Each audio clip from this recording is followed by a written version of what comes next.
What are the seven types of fats in our body? We will discuss that today.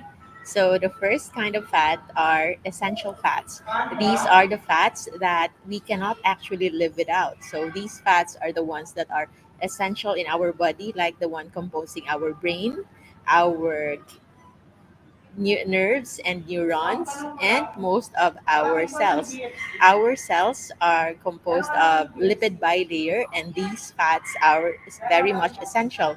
Without these fats, our healing, our cellular repair will actually not be that good. So, essential fats are very, very important. By percentage, a man can have as little as 2% body fats, whereas for females, it should be not beyond or not less than 5%. But generally, 5% for male and 10% for females are the littlest amount of essential fats that we can live. But of course, for overall health, we don't need that little fat as well. We can just have a good health for women just below 30% body fat, and for males, below 20% body fat is already very good. But later on, we will discuss as to what else, what kind of fats that we can have, which are not that damaging and are actually beneficial for us. So essential fats is a good fat, and definitely we need those. So the next one would be brown fats. So the brown fats by color, it's not white, it's brown. It's mostly for heat generation. So people living in cold climates, especially naturally Caucasians or the ones living in Alaska or the Greenland and the very, very cold countries, they naturally have higher brown fats. Children, when they are born, the newborns also have large quantities of brown fats as compared to white fats, because these brown fats are used to improve our thermal core body temperature. So it makes or maintains our core body temperature. It shouldn't be that low, because this brown fats is very much important to generate heat in case we are in a very cold climate. That's why there are people who are what we sometimes see as always warm, and they always feel warm, and seldom do they feel really cold, and their body fat body fats are actually composed of larger amount of brown fats, and those brown fats are important in heat generation. And brown fats are good. Generally, they are good. And white fats, this can be good only if it's in little quantity. So, white fat is generally the storage form of energy.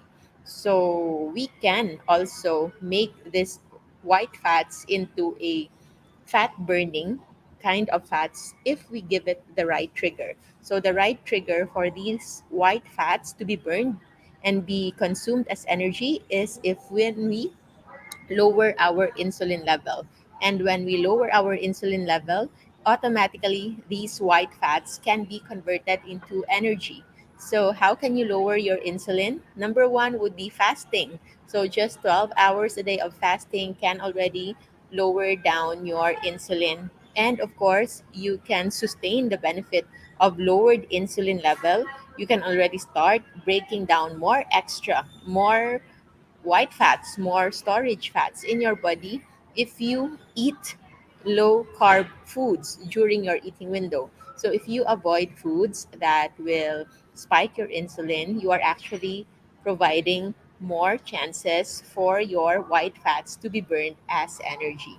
And next one would be beige fats. So, these beige fats are like transition fats from white going to brown. And these beige fats are good if we can only have mostly beige fats and brown fats. That's actually good, because this will mean that our metabolism is good. We easily burn fats for energy and for heat production. So beige fats are good, and you can increase your beige fats component by exposing yourselves to stress. So, exercise is a form of good stress, and also cold and warm temperature exposure. So, alternate cold and alternate warm exposure. Don't let your body settle in just one body.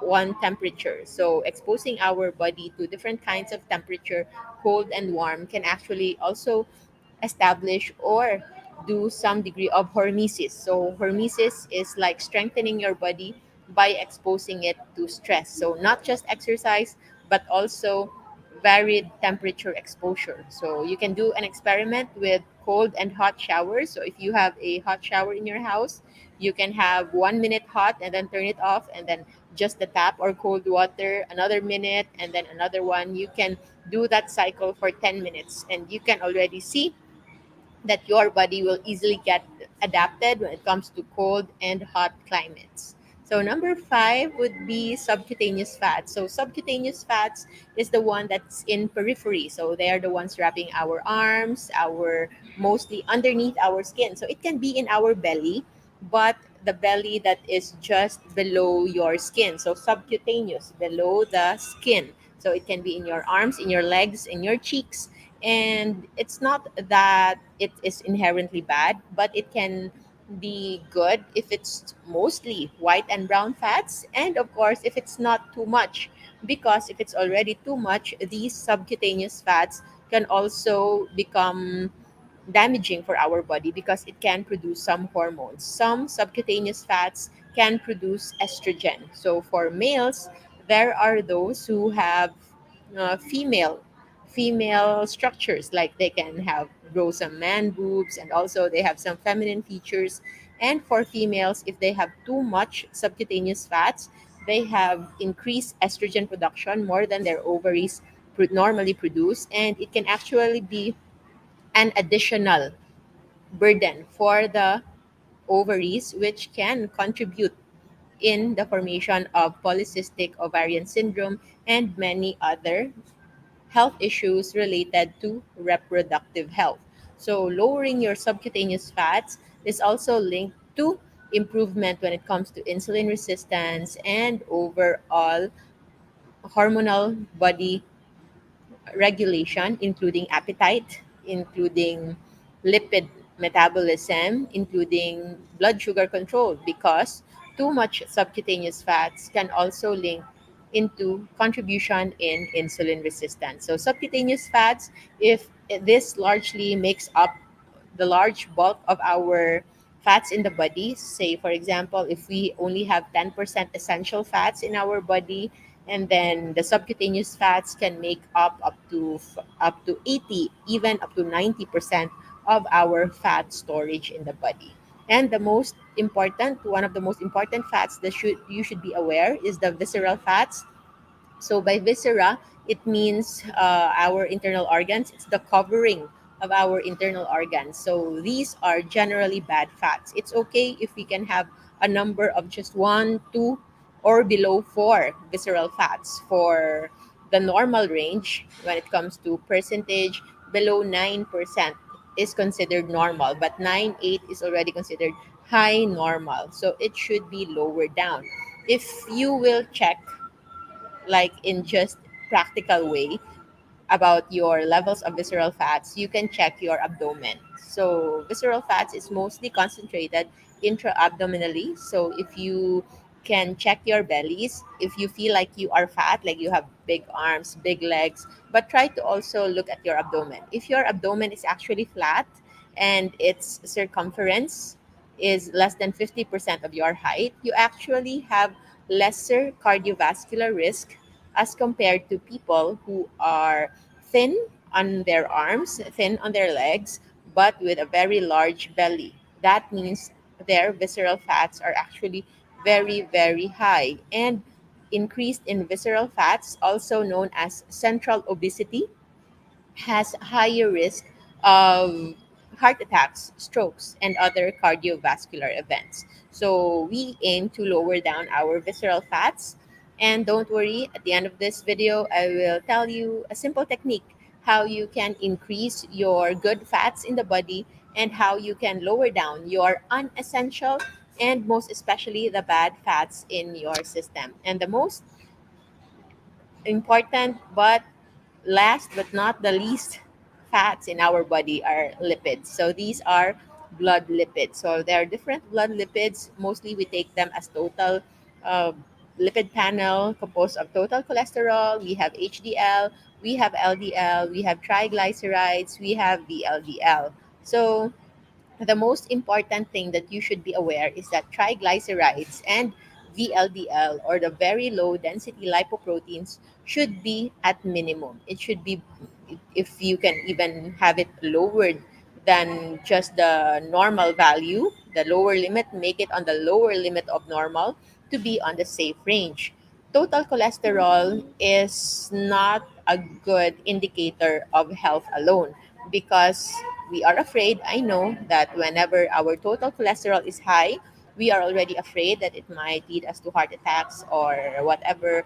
But now we know that total cholesterol is also a function of both good and bad fats. So if your total cholesterol is high, but it's mostly composed of HDL and just LDL, actually, there is no scientific evidence that this should cause you to worry.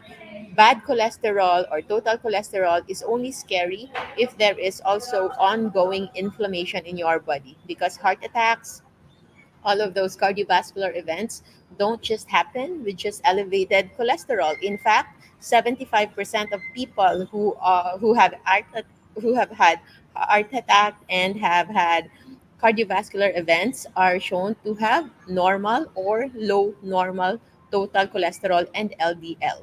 And the more important indicator of risk for these diseases are actually triglycerides and VLDL, and also degree of inflammation in the body. So inflammation can be checked in other blood chemistry values like ESR or erythrocyte sedimentation rate. We also have procalcitonin, and then we also have CRP, or C-reactive protein. Another gauge of indirect correlation as to why you might have inflammation in your body would be your HbA1c, or your blood sugar control for the last 3 months, and FBS. But FBS might not be a very good gauge, because this is just a transient, just a one time checking of your fasting blood sugar. So, other means would be your total insulin. So, I hope you don't have any signs of insulin resistance. Sign of insulin resistance would be acanthosis nigricans, so the darkening of your creases in your nape, in your creases in your arms, and in anywhere in your body. I know there are some who've had that before, darkening of nape and their skin creases, but the moment they did low carb, they just saw their skin actually lightening. So they didn't know it was actually already a sign of insulin resistance. And I know a lot that they thought it's just about like bad skin or they need some whitening. There are a lot who paid for so many skincare products just to lighten that up, and without knowing that the problem is actually not on the skin but on the inside. So if your blood lipid is elevated, everything is elevated, both the good and the bad, but it is also elevated when it comes to inflammation markers and also your control of blood sugar, like your HbA1c and insulin levels, then that is a cause of worry. But if your HbA1c, FBS are already improving, and then you don't have any signs in your blood chemistry of inflammation, your WBC is low, you don't have elevated platelets, your ESR is low if you will get that, your CRP is also low, and your triglycerides and VLDL is low. You only have maybe isolated LDL increased and HDL increased, and most importantly, you feel good, you feel better, you've never felt better when it comes to your overall function. There's no longer aches and pains, there's no longer brain fog, you can function way better than you used to be. Then there's not a cause of worry, because good fats will be elevated if you are also using it continuously for energy. Bad fats are truly bad when they are just there, being accumulated and not being utilized, not being used for bodily repair or for energy production.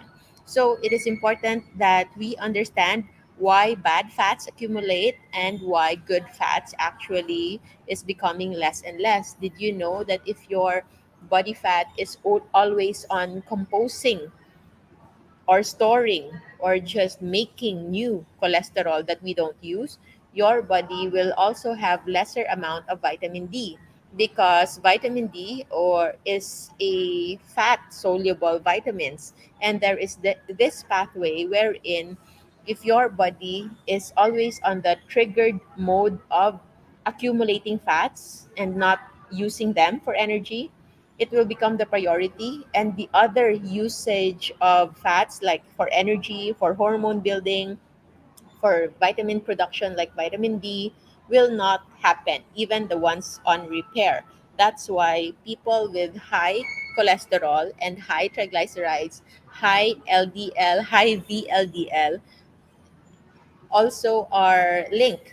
A lot of them also are showing that they have lowered vitamin D in their body. Yes, they are being given supplements, vitamin D supplementation, up to 5,000 international units of vitamin D, and they can see that it's actually very hard to increase vitamin D because your body is actually supposedly capable of producing its own vitamin D. Vitamin D is essential for healing, for immunity, for bone strength, for overalls, practically overall functions in our biochemical processes in our body. So when you actually promote fat storage than fat utility or utilization, you are actually making yourself at risk of many other damages. And how do you accumulate bad fats?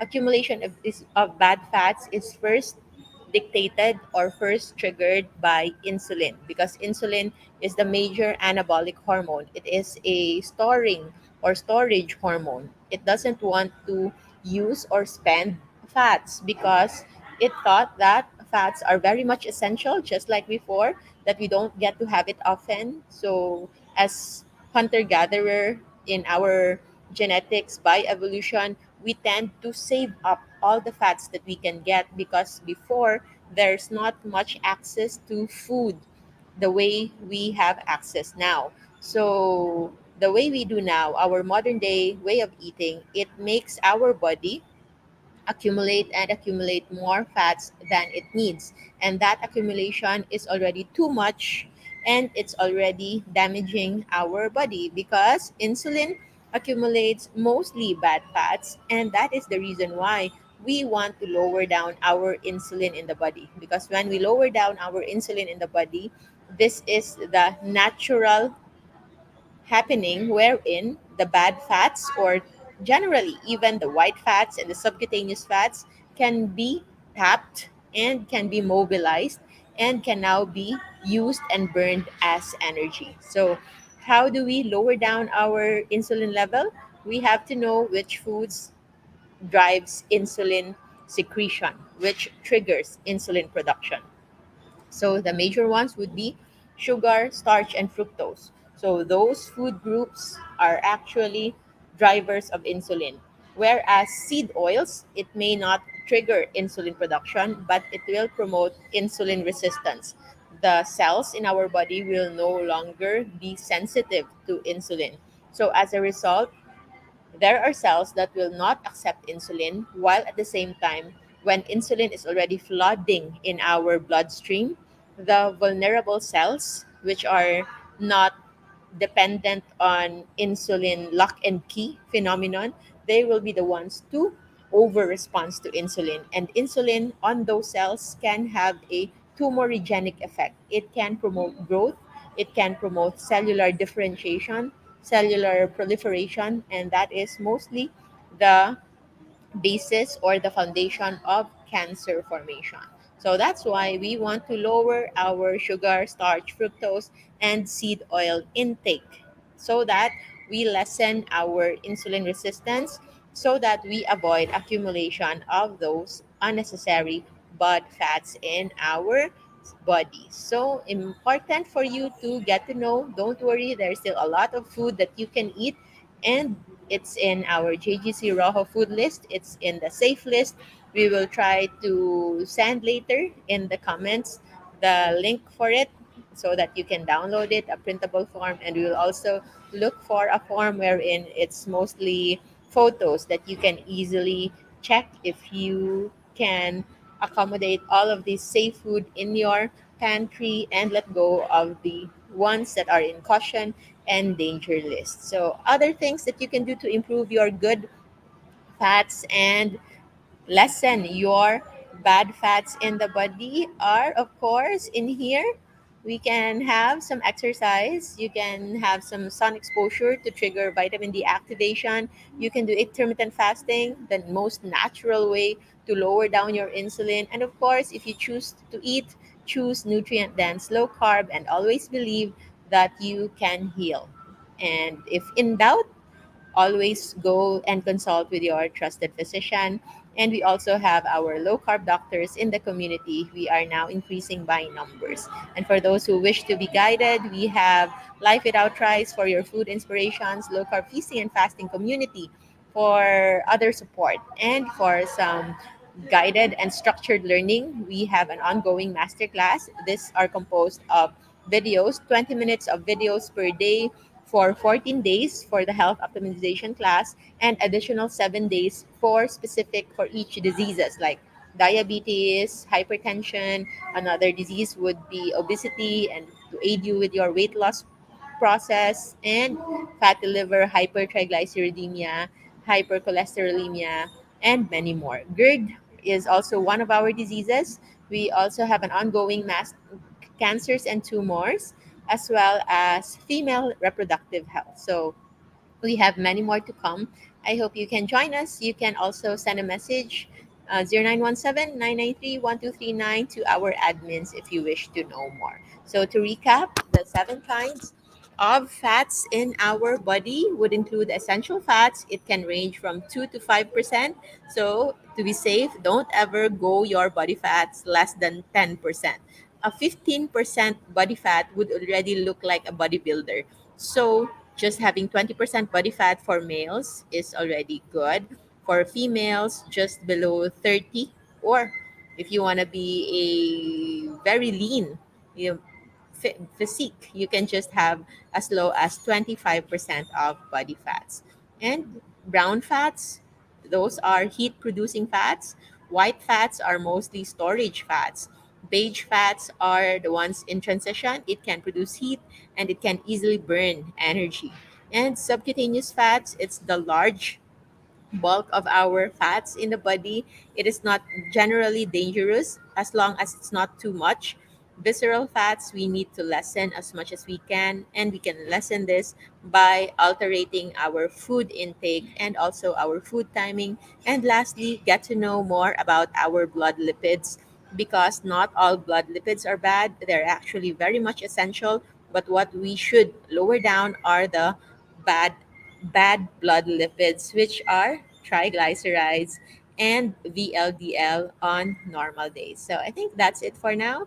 Thank you so much for joining me today. For those who are wondering, we already made a Filipino version about this. We will put the link later on. Thank you very much. Have a good day. Always remember to stay low carb so that we all stay safe. Goodbye.